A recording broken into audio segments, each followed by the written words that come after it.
हम अल्लाह ताला के सामने नमाज में खड़े हैं और कह रहे हैं इहदिना सिरातल मुस्तकीम, मांगने में रवैया भी होता है कि नहीं होता?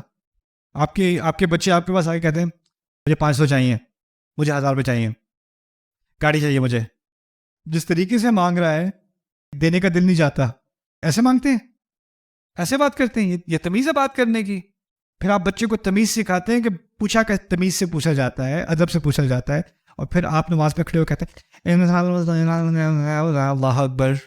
उसको तो तमीज़ सिखा दी कि मुझसे कैसे पूछते हैं, और जिस तरीके से हम अल्लाह से पूछते हैं इहदिना सिरातल मुस्तकीम।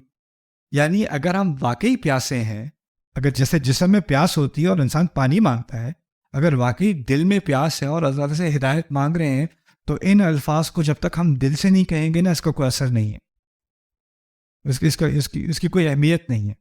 ये सिर्फ अल्फाज ही रहेंगे फिर।